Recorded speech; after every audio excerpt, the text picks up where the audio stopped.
holed up in my deliberately modest Honda Civic. The sprawling mansion, decorated with expensive holiday lights, loomed ahead. My brother's Ferrari and sister's Porsche already crowded the circular driveway, their presence screaming success just as our parents had taught them. I smoothed my simple wool sweater. No designer labels, nothing to hint at the empire I'd built. My phone buzzed. Another property acquisition complete. I smiled, tucking it away. Time for the annual Christmas spectacle. Sophia. You finally made it. Mom called from the doorway, her voice carrying that familiar mix of disappointment and forced cheer. Everyone's already here. We were about to start the gift exchange without you. Inside, the grand living room sparkled with expensive decorations. My siblings, Thomas and Victoria, lounged on imported Italian leather sofas, their spouses beside them displaying enough jewelry to fund a small nation. Still driving that economy car? Thomas smirked, adjusting his Rolex. You know, my dealership could get you something more appropriate for a Hamilton. I'm comfortable with what I have, I replied, settling into a corner seat. Dad emerged from his study, reviewing papers I recognized as property statements. If only he knew I'd seen those numbers hours ago, from the other side of the transaction.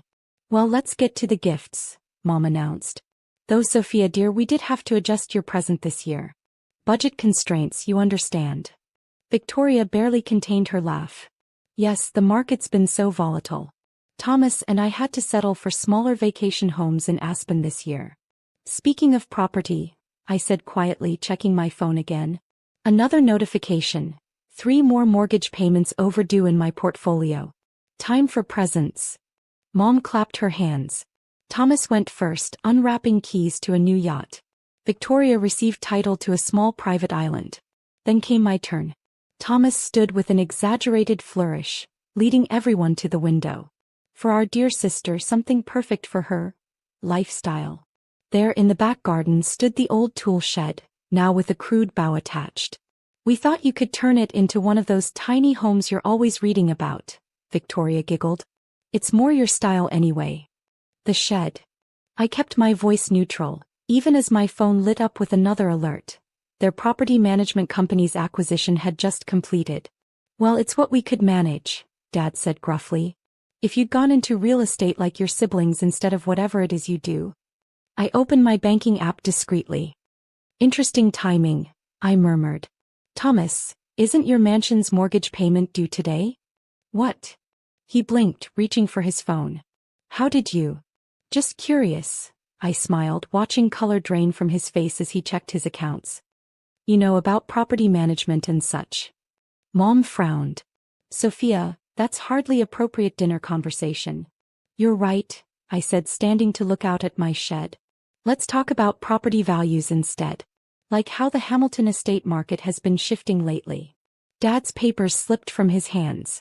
What do you know about the estate market? My phone buzzed again. Final acquisition confirmed. Hamilton Properties now under Sterling International control. I touched the window, tracing the property line only I knew had just changed hands. Oh, just what I read in the business section. By the way, has anyone checked their property management company's ownership lately? The grandfather clock chimed, marking the moment I'd planned for years. In the garden, the shed stood humble and unassuming, just like I'd been. If they only knew what was coming next.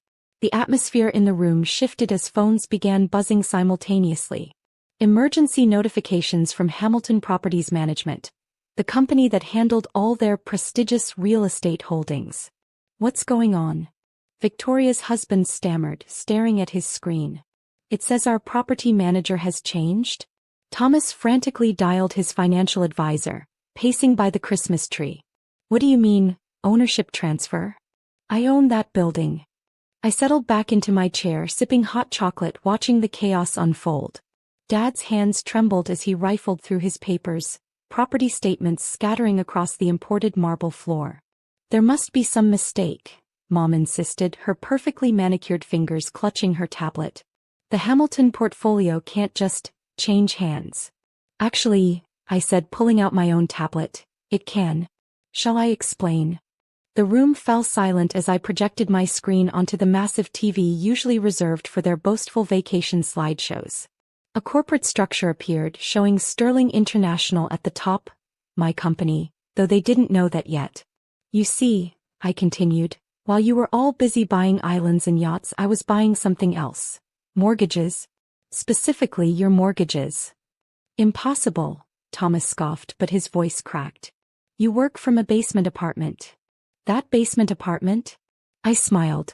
It's the corporate headquarters of Sterling International, registered under a subsidiary. I bought the building 3 years ago. Just like I bought the bank that holds your Ferrari loans, Thomas. Victoria's champagne glass slipped from her hand, shattering on the floor. But you never had any capital. Remember that silly online business you mocked 5 years ago? I pulled up more data. It wasn't just a website. It was a revolutionary property management platform. Every major real estate firm wanted it. I sold the patent for $900 million but kept the controlling interest. Dad collapsed into his chair. 900 million? That was just the beginning, I continued, switching to another screen. While you were bragging about your vacation homes, I was acquiring the companies that manage them. While you were showing off your cars, I was buying the luxury dealerships. Property by property, company by company. More notifications lit up phones around the room. Thomas's voice rose to a panic. Aspen Lodge. The Miami penthouse. All under Sterling International management now, I confirmed. Along with Victoria's Island, Dad's commercial properties, and yes, even this mansion. Mom's face went pale. This mansion. Check your mortgage statement, I suggested. It was processed this morning. Sterling International now holds all Hamilton family mortgages. And since none of you bothered to read the fine print in your loan documents, the payment increases, Dad whispered, finally understanding. The ownership clauses. Exactly, I nodded. You've all been paying mortgages to my company for months. Those convenient refinancing deals you got last year? That was me. The clerical errors in your favor? Also me. I wanted to see how long you'd coast on borrowed success. Victoria stood up, shaking. But you're our sister. You can't just. Can't what? Build something real instead of living off credit? Create value instead of just spending it. I checked my watch. Oh, and Thomas? Your Ferrari dealership's ownership transfer should be finalizing right about. His phone rang. His face crumpled as he listened to his lawyer. Now then, I said, standing up. About that shed you so generously gave me. I pressed a button on my tablet and the garden lights illuminated the small building. I think I'll keep it. As a reminder of how this all started. How what started? Mom asked weakly. The greatest property acquisition in Hamilton family history, I replied. While you were giving me a shed, I was buying every piece of real estate you thought you owned. Merry Christmas. The room fell into stunned silence, broken only by the continued buzz of phones announcing more ownership transfers. My empire was finally visible, and their carefully constructed world of apparent wealth was crumbling. One more thing, I added, heading toward the door. Those mortgage payments you're all late on? We should discuss terms. I'm thinking the shed would make an excellent office for those meetings. The days following Christmas brought a seismic shift to the Hamilton family dynamic. I sat in my real office, the top floor of Sterling Tower, watching news headlines scroll across my screens. Sterling International reveals true ownership. Mystery billionaire emerges. Hamilton family properties among thousands under new management. Real estate's new queen. How Sophia Hamilton built a $15 billion empire in secret. My assistant entered with morning reports. Your family is here for the 9 a.m. meeting, Miss Hamilton. They're waiting, in the shed. I smiled, checking the security feed. The converted garden shed now served as my satellite office, deliberately redesigned to be comfortable but humble. Through the cameras I could see them squirming on simple chairs. No more Italian leather sofas. How long have they been waiting? I asked. Since 7 a.m. Your brother tried using his old building access codes twice. I gathered my files and headed to the mansion grounds. The shed, now equipped with state-of-the-art technology hidden behind modest walls, had become a symbol of my ultimate victory. They stood as I entered, something they'd never done before. Dad's custom suits had been replaced by department store wear. Mom's designer bags were nowhere to be seen. Thomas and Victoria looked like they hadn't slept in days. Let's discuss your futures, I said, settling behind the simple desk. I've reviewed your financials. They're concerning. Sophia, Thomas began, his voice lacking its usual arrogance. We're family. Surely we can. Family. I pulled up their payment histories. Was I family when you relegated me to the basement at parties? When you mocked my business? When you gave me this shed? Victoria dabbed at her eyes. We didn't know. Exactly. You didn't know that while you were buying luxuries, I was buying companies. While you were accumulating debt, I was accumulating assets. I turned my laptop around. Your combined mortgages total $47 million. All currently in default. Dad stepped forward. We can sell some properties. You don't own any properties to sell, I reminded him. But I'm prepared to offer you an opportunity. I distributed folders containing new contracts. They opened them with trembling hands. These are employment contracts, Mom whispered. Yes. Sterling International needs property managers. Who better than the former owners? You'll start at entry level, of course. Work your way up. Learn the business properly. Entry level. Thomas choked.